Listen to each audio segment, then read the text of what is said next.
Swadikap. Nepangkeun wastapun Tauhid Yuniarto di dieu sim kuring bade nyaritakeun hiji carita anu aya patulatalina jeung kegiatan gebyar bulan bahasa dina dinten Jumaah kaping 28 Oktober 2022. Aya sababaraha kejadian anu bisa jadikeun bahan roasting ieu mah. Maklum urang oge embung eleh ku barudak sakola anu aya di Cisaranten Kulon di sisieun rel kereta api di handapeun apartemen panoramik atawa oyo panoramik. Sakedapnya ieu keur diajar ngarosting heula heuh sakedap. Jadi caritana kieu nya barudak poe Jumaah kamari cek maharane sora urang peurana asli atawa palsu?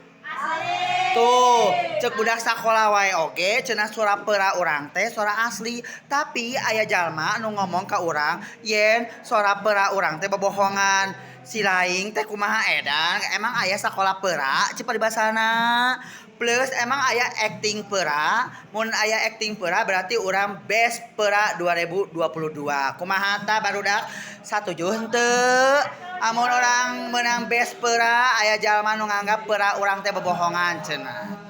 Anu kadua bahan roastingan sim kuring nyaeta barudak OSIS teh geus bager nyadiakeun terpal pikeun barudak anu sejen Daryuk manco babaturanana pikeun nampilkeun kaparigelanana dina lomba bahasa. Boh bahasa Sunda anu nyanyi, bahasa Jepang nulis kanji, bahasa Indonesia ngajeun cerita anekdot, jeung bahasa Inggris storytelling. Tapi barudak sakola teh malah baruban nyarumput di lorong-lorong sakola jeung di kantin. Alasanna naon? Panas. Tah giliran lomba bahasa Sunda nyaeta nembang nu jadi pasualana teh naon? Di mana kecap panasna ngarumpuyuk siga ngadeuketan gula. Ibaratna amun sireum ngadeuketan gula tah siga kitu tah. Patarosanana di mana kecap panasna ongko bieu panas. Sakitu wae roasting ti Amai hatur nuhun billahi taufik wal hidayah. Wassalamualaikum warahmatullahi wabarakatuh. Kopun kap.